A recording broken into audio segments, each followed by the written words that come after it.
네, 안녕하세요. 스타 글쓰기센터 심원 소장입니다. 지금까지 4차례에 걸쳐 가지고 사고력 글쓰기 수업에 관해서 설명드렸습니다. 지금까지 영상들이 대체로 수업의 형식과 그 구성에 관련된 것이었다면, 이번 영상에서는 실제로 어떤 주제로 수업을 하는지에 관해서 설명드리도록 하겠습니다. 사고력 글쓰기 수업에서는 학생들이 크게 두 종류의 글을 쓰게 되는데요. 첫 번째는 일단 자기 삶에 관한 글을 씁니다. 나는 어떻게 공부해 왔는가? 또 나는 어떻게 공부할 것인가? 나는 왜 공부하는가? 나는 어떤 사람이 되고 싶은가? 뭐 이런 주제들을 가지고 이제 학생들이 자기 삶을 반영하는 글쓰기를 하게 됩니다. 이런 글들을 쓰는 과정에서 학생들이 이제 삶의 목표와 방향을 설정할 수 있고, 공부를 할 때에도 좀 더 동기부여를 받을 수가 있습니다. 그리고 특목고 자사고 진학을 준비하는 학생들은 실제로 자기소개서를 써야 하기 때문에 미리 작성해 놓은 이런 글들을 기초로 해가지고 좀 더 진솔한 글을 쓸 수가 있게 되겠죠. 그리고 이제 자신의 진로나 적성에 맞는 글을 읽은 후에 그 글에 관한 짧은 독후감이라든가 서평을 쓰는 활동들도 자기 삶에 관한 글쓰기에 포함된다고 할 수 있습니다. 물론 이제 이런 글쓰기들도 중요하지만, 실제로 학생들이 사고력 수업에서 가장 많이 쓰게 되는 글의 종류는 학교에서 배운 내용에 관련된 글쓰기입니다. 일반적인 독서논술 수업에서는 보통 이제 책을 한 권을 정해서 읽고 그 책에 관해서 이제 뭔가 짧은 글을 쓰게 되는데요. 사고력 글쓰기 수업에서는 책을 읽지 않습니다. 대신에 중고등학교 교과서를 읽습니다. 교과서에서 중요한 개념을 다루는 부분들을 발췌해서 읽거나, 아니면 제가 이제 그 여러 교과서들을 좀 편집해 가지고 학생들 수준에 맞게 읽기 편한 글로 바꿔서 읽힙니다. 그리고 읽은 글을 자기 힘으로 정리하게 하고 그 개념들을 활용해서 새로운 현상에 적용해 보는 이제 그런 훈련들을 반복하게 됩니다. 이렇게 하는 이유는 학업 역량의 핵심이 사실은 교과서에 나온 개념을 이해하고 그것을 새로운 현상에 적용해 보는 것이기 때문입니다. 예를 들어서 과학 시간에 배우는 자연선택 개념을 이해했다면 그 개념을 가지고 자연계에서 발견할 수 있는 생명 현상에 적용해서 설명하는 훈련을 하게 되는 것이죠. 예를 들어서 지금 화면에 나오고 있는 사진을 보시면 되게 놀랍죠. 제가 수업 시간에 이제 이 사진을 보여주면 학생들도 굉장히 놀라워합니다. 어떻게 이렇게 절묘하게 생긴 생명체가 존재할 수 있는가? 만약에 어떤 학생이 이 사진을 보고 이것은 내가 학교에서 배운 자연선택이라는 개념으로 설명할 수 있겠다 라고 판단을 하고 그 개념을 적용해서 설명을 한다면 우리는 그 학생이 굉장히 공부를 잘한다고 말할 수 있겠죠. 그리고 그 정도 수준으로 공부를 한 학생이라면 당연히 학교 시험도 잘 보게 될 겁니다. 그런데 현실적으로 많은 학생들이 이런 방식으로 공부를 하지 않고요. 대체로 이제 뭔가를 외워가지고 문제풀이에 급급한 경우가 많습니다. 그래서 시험 볼 때는 문제를 풀지만 조금만 시간이 지나면 그 개념 자체를 잊어버리는 이제 그런 상황이 발생하게 되죠. 자연선택 개념도 제대로 모르는 학생이 이기적 유전자를 읽는다는 것 자체가 사실은 어불성설이죠. 그러니까 중요한 것은 무작정 고전을 읽는 것이 아니고 또 책을 많이 읽는 게 아니라 지금 학생들에게 가장 중요한 교과서, 그 교과서에 나와 있는 개념을 자기 것으로 만드는 글쓰기 훈련을 하는 거라고 생각을 합니다. 저희 사고력 글쓰기 수업에서 다루는 이제 주제 영역은 크게 인문사회과학으로 나뉘는데요. 이게 수능으로 따지면은 수능 국어, 그리고 통합사회 통합과학에 해당합니다. 사실은 전 과목에 해당한다고 할 수 있죠. 인문 영역은 문학과 역사, 윤리, 철학, 그리고 예술 이렇게 되고요.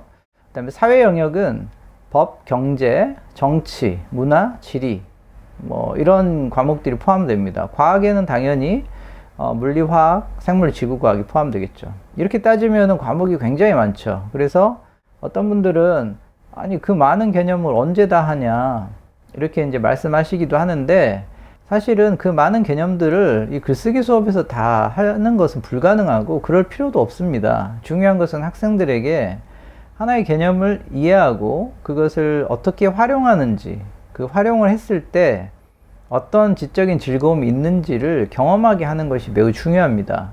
보통 사람들은 자기가 해봐서 재밌으면 계속 하게 되는 경향이 있는 것처럼 이 개념을 활용해 가지고 생각하고 어떤 개념을 알기 전에는 전혀 생각하지 못했던 것을 개념을 이해한 후에 설명할 수 있게 되거나 새로운 질문을 할 수 있게 된다면 학생들은 매우 즐거워하고 재밌어 합니다. 그리고 이제 그것들을 혼자서 한번 해보려고 노력을 하겠죠. 예를 들어서 제가 얼마 전에 존 스튜어트 밀의 자유론과 관련된 짧은 글을 읽고 그 글을 가지고 수업을 한 적이 있는데요. 그 글의 핵심 논지는 이거였습니다. 인간은 자기 삶의 주권자이기 때문에 다른 사람에게 피해를 주지 않는 한 어떤 경우에도 자유가 침해돼서는 안 된다라는 아주 단순한 주장을 담은 글이었습니다. 그런데 어떤 학생이 이렇게 말하더라고요. 자기가 자유론의 내용을 알기 전까지는 학생이 교복을 입는 것이 너무 당연하다고 생각했답니다. 당연히 학교에서 입으라고 하니까 입어야 되나 보다 이렇게 생각했다는 거죠. 그런데 이 자유론에서 주장하는 바를 읽고 난 다음에 교복이 자신의 자유를 침해하고 있는 것이라는 생각을 했다는 거죠. 왜냐하면 교복을 입지 않는다고 해서 다른 학생들에게 직접적으로 피해를 주는 게 없기 때문이죠. 어떻게 보면 매우 단순하고 유치한 생각인 것처럼 보일 수도 있겠지만 바로 이런 과정을 통해서 학생들은 개념을 익히고 또 그것을 자기 삶에 적용해보는 훈련을 하는 겁니다. 그리고 그걸 가장 잘 할 수 있게 해주는 것이 글쓰기인 거죠. 그래서 글쓰기 수업에서는 쓸데없이 어려운 개념들에 대해서 배우지도 않고요. 또 그런 것들을 활용해서 글을 쓰라고 하지도 않습니다. 대체로 다 중고등학교 교과서 수준에서 나오는 개념들 중에서 정말 핵심적인 개념들, 자유라든가 정의라든가 인권이라든가 민주주의라든가 이제 이런 개념들에 관해서 정확하게 이해하고 실제로 그 개념이 이 사회에서 어떻게 적용되고 있는지 그런 것들을 이제 글로 풀어서 한번 써보게 하고 또 계속 고쳐 써보는 과정을 통해서 개념에 대한 이해를 하게 만드는 것이죠. 예를 들어서 제가 얼마 전에 불평등이라는 개념을 가지고 조세희의 난쟁이가 쏘아올린 작은 공이라는 작품의 일부에 적용해서 설명하는 글을 쓰게 한 수업을 한 적이 있습니다.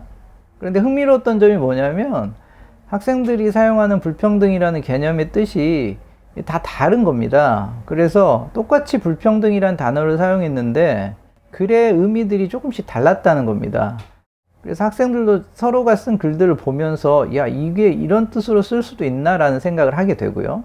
그럴 때는 이제 저는 중간에서 학생들이 사용한 개념이 사전적인 정의 혹은 이제 사회적에서 합의된 개념의 정의 너무 벗어나지 않았는지를 확인해 주고 가이드 해준 역할을 하게 됩니다. 학생들의 개념 활용 능력을 평가하기 위해서 다음과 같은 문제 형식을 활용합니다. 먼저 학생들에게 개념에 대한 이해를 정확하게 하고 있는지를 묻고 그 다음 단계로 학생들이 그 개념을 정확하게 적용할 수 있는지를 평가하는 것이죠. 매 시간마다 새로운 개념들을 정의하고 그것을 활용하는 연습을 하다 보면 학생들의 배경 지식도 늘게 되고요. 자연스럽게 개념을 활용하는 능력도 좋아지고 사고력도 향상됩니다. 이번 영상에서는 주로 학교에서 배운 내용과 관련된 글쓰기를 어떻게 하는지에 대해서 이제 설명을 드렸습니다.